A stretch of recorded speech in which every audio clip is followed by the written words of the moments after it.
Dobrý den, já jsem Michael a děkuji, že se díváte na moje video. 11. listopadu se slaví svatý Martin.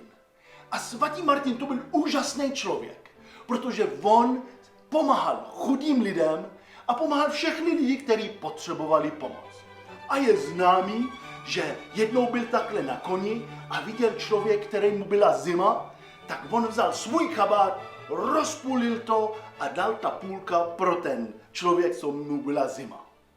A druhý den Ježíš Kristus se ukázal pro svatý Martin a mu poděkoval za to, že pomohl toho člověka, který potřeboval pomoc. A mu řekl, ten člověk jsem byl já. Ale taky víme, že svatý Martin vždycky, když přijde, tak s ním přijde ta zima. A z hlediska jídla se to slaví, že se dělá husa a k tomu se dělá takový dobroty. A v tomto videu já vám udělám suprovej recept, jak se dělá nejlepší svatomartinská husa. K tomu uděláme úžasnou omáčku, zelí, červený zelí a velice dobrý knedlíky. Poté jdem to rychle připravit. První věc, co budeme potřebovat, je ta husa. A samozřejmě nejlepší, jestli můžete koupit tu husu od nějaký farmy. Já jsem zrovna tohle koupil, tahle váží 4 kg, to je takový akorát, klidně může trochu víc taky být, není problém. A nebo taky můžete koupit mraženou, není taky problém s tím. A já, co mám rád, dávat do té husy nádivku. A ta přidá úžasnou chuť pro to maso, jak bude se to dělat zevnitř. To znamená, na tu nádivku budeme potřebovat cibule, jablko, dobrý jabko, pomeranč, ten citrus je tam moc dobrý, jo? Přidá to úžasnou chuť, a bylinky. Já rád používám rozmarín a šalvěj. A poslední věc, co potřebujeme, je sůl a pepř.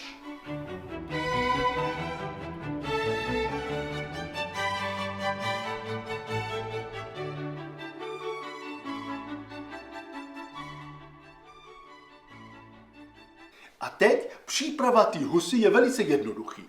Já co dělám? My budeme dělat vývar. A na ten vývar budeme potřebovat tyhle křídla. Vidíte tyhle křídla? Tam není maso. Maso začíná až někde tady. To znamená, já vždycky tohle uříznu tady. A z tohohle já nakrájím na menší kousky a potom to dám do toho vývaru. A tím pádem ta chuť bude úžasná. A taky co uříznu je ten krk a to taky dám do toho vývaru. A tady vzadu tady je hodně tuku a protože ona bez tak ta husa je tučná, tak já se snažím trochu ten tuk vyndat. Já vám řeknu takovej tip.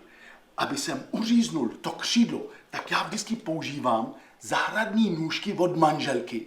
Ale pozor, musíte vždycky potom to umýt, aby to nepoznala.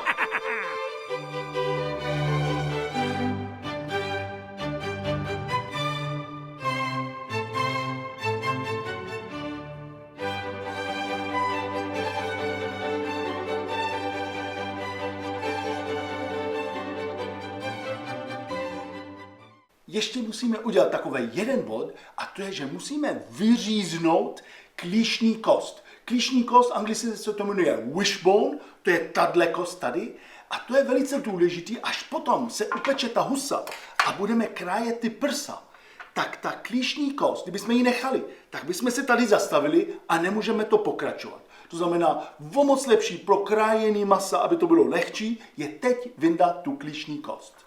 A to se vyndá, že vezmeme nůž a pomalu to vykrojíme. A teď dáme tu nádivku do té husy. Co já jenom doporučuji, abyste dali tu nádivku co nejvíc dovnitř a ne tady u konce, protože tady vevnitř jsou prsa. A ty prsa se dělají velice rychle a my nechceme, aby byly suchý. Proto dáváme tuhle nádivku víc k prsa.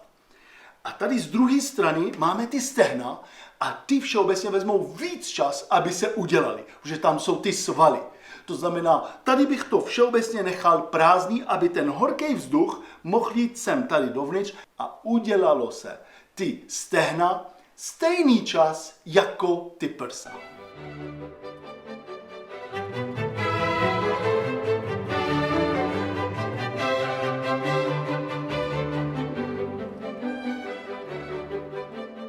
Teď já vezmu tu husu a točím to tak, aby ty prsa byly na ten pekáč. Aby náhodou ty prsa se nenalepily na ten pekáč, tak hned pod prsa já dávám trochu pečícího papíru. Z nahoře já vezmu trochu olej, slunečnicový olej a potřu tu husu. A vezmu sůl a posolím to.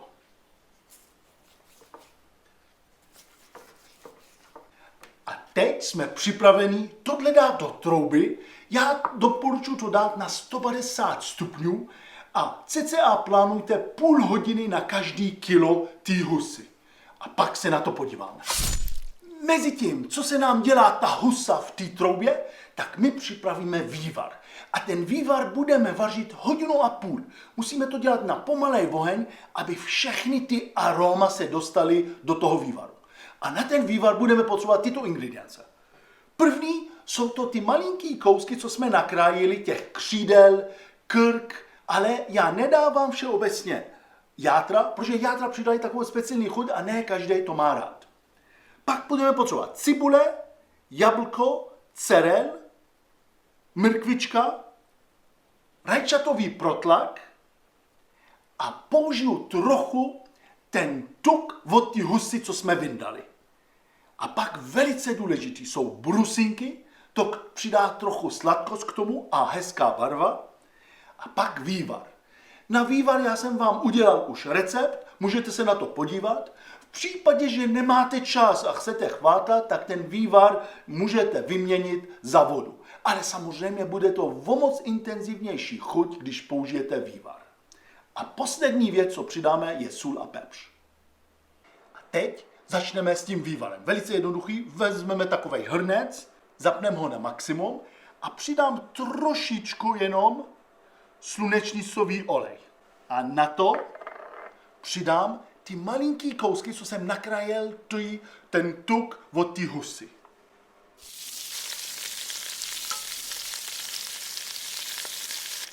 Jak ten tuk začne být horký a začne to trochu prskat, tak my vezmeme ty kosti a dáme je do toho hrncu. A necháme to, aby to dostalo takovou krásnou oranžovou barvu. Jo? Nebudeme míchat, jo? Necháme to na místě. Co to budeme mít? Osmažený ze všech stran a krásně oranžový a voní to taky úžasně, tak přidáme tu zeleninu.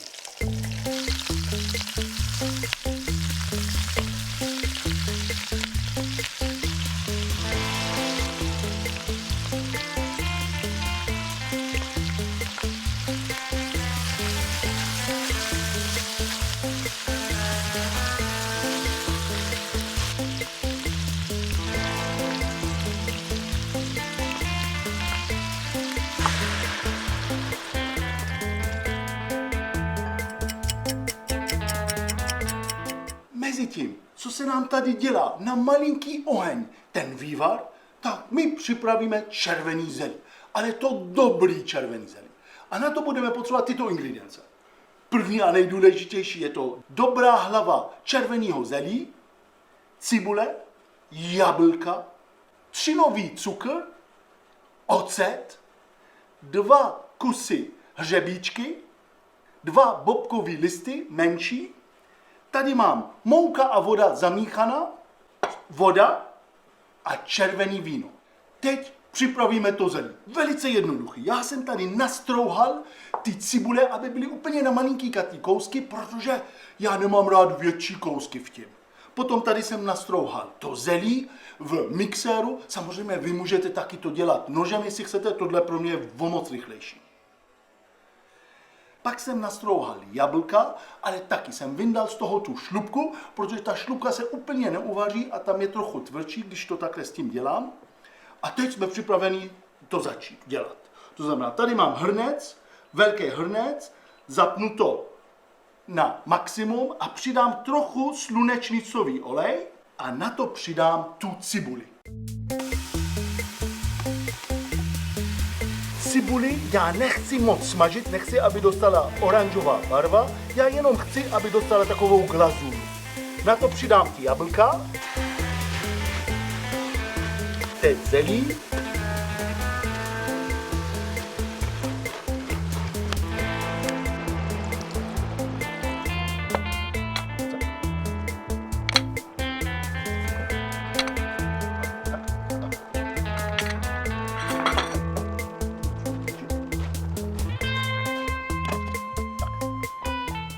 to zelí se nám vaří 30 minut na pomalinký oheň a teď to jdu čekovat. To vypadá suprově. Velice důležité je vždycky to ochutnat, protože možná musíme něco přidat k tomu.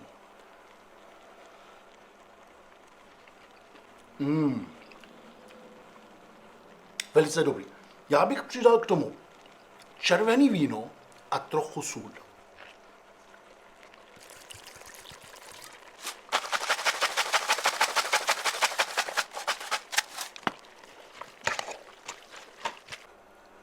Já to ještě jednou ochutnám. Wow, perfekt. To je přesně ono. A teď, co já mám rád, vždycky na to přidat trochu mouka a voda a to jenom stmelí. Je to takové potom krémový, to strašně mám rád. Zelí ještě nechám s tou moukou 5 minut vařit a pak vypnu, plotnu. Tady jsem dal hrnec s vodou, aby se mi vařilo, už se mi to začalo vařit a já vypnu, plotnu. A teď budeme dělat knedlíky, které se jmenují německy Hab und Hab. Hab und Hab znamená půl na půl, to znamená půl brambory, které jsou uvařený, a půl brambory, které jsou surový a nastrouhaný na malinký kousíčka, pak se to všechno namíchá, vejce a škrob a z toho se dělají ty knedlíky. Na to jsem vám udělal video, ten odkaz je tady, můžete se na to podívat. Jsou to velice dobrý knedlíky, protože tam jsou jenom brambory, tam není žádná mouka, tím pádem je to lehký na strávení. A tady já už jsem ty brambory tady připravil a teď jdeme je udělat a dáme je jenom do té horké nebo vařící vody. Ale nesmí ta voda bublat, jinak se nám rozpadnou.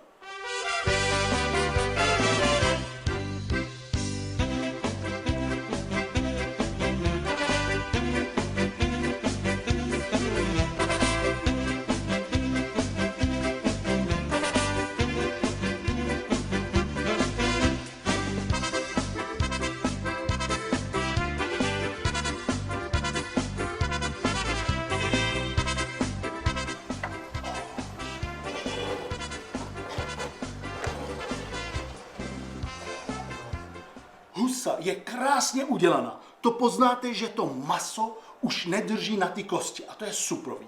A teď já co udělám? Já vezmu tu husu a otočím to tak, aby prsa byly nahoře a štětcem ji natřu tím tukem, co z toho spadlo a dám to zase do trouby na 10 minut a 240 stupňů.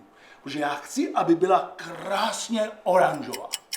Vývar se nám dělá cca tu hodinu a půl a teď já to přesedím. Z pekáče jsem vyndal 90% toho tuku, ale nechal jsem takový ty hnědý věci, které se přivařily k tomu pekáči. A to teď dám na plotnu, zapnu plotnu a já co budu dělat teď? Já přidám ten vývar, co jsme připravili. A přidám to sem, aby pomalu jsme rozpustili, co se přilepilo na ten pekáč. Protože to, co se přilepí na ten pekáč, to je velice dobrý. To je přesně, co dělá té omáčce taková ta super chuť.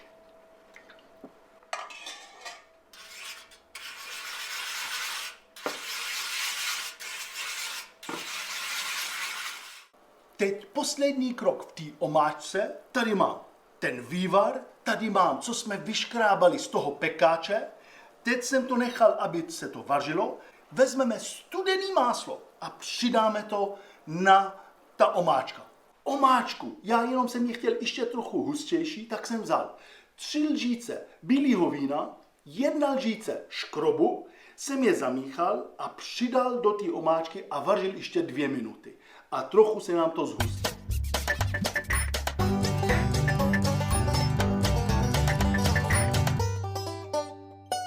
Husa je udělaná, je krásně oranžová zvenku a teď je třeba, aby si odpočinula. A aby nám rychle nevystydla, tak já vezmu albal trochu a jenom ji přikryju. Tak, tady to máme, knedlíky se nám krásně udělaly, to jsou suprový, zelí, no to je úplně bombastický. A já vždycky, když servíruju tu husu, tak hned dřív, než ji servíruju, tak já vezmu marmeláda od merunky, pak přidám na to trochu husí tuk, zamíchám to a tím jenom natřu tu husu. A to dostane taková suprová, nejenom barva, ale taky taková chuť k tomu. Ne moc, jenom trochu, protože furt chceme ta kůže, aby byla chřupavá. Et voilà, tady to máme. No vypadá to suprově, chutná to ještě lepší. A jak jste viděli, od A až do Z to vezme 2,5 hodiny. Mezi tím, co ta husa se dělá v troubě, my připravíme všechny ty ostatní věci a jak tohle je opravdu sváteční jídlo, tak 2,5 hodiny zase není takový problém. Co já vám doporučuji, aby tohle určitě jste zkusili, teď jak přijde ten svatý Martin, zkuste to a nezapomeňte, jak je to svatý Martin, musíte být hodný. Lajka pro Michael a taky nezapomeňte, až to uděláte, vyfotit a pošlete mi fotku. To mi dělá největší radost. Já vám děkuji, že jste se dívali na moje video a já vás zase uvidím příště s novým videem. A teď, jak víte, musím to zkusit, aby jsme věděli vůbec, jestli je to dobrý. Já rád začínám s tím knedlíkem. Úplně se rozpadá, opravdu. Jo, to je ono, že jak jsou tam jenom brambory, tak je to takový nadejchaný. Já to mám rád v omáčce.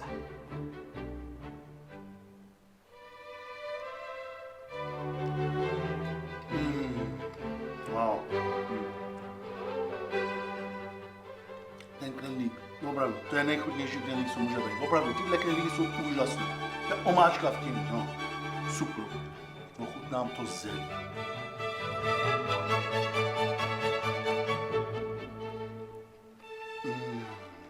Wow.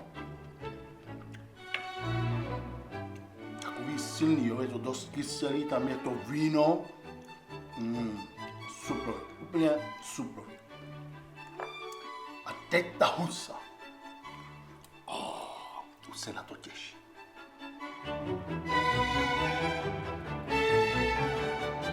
Já mám rád tu kůži. Krásný maso, úplně super. Trochu do omáčky.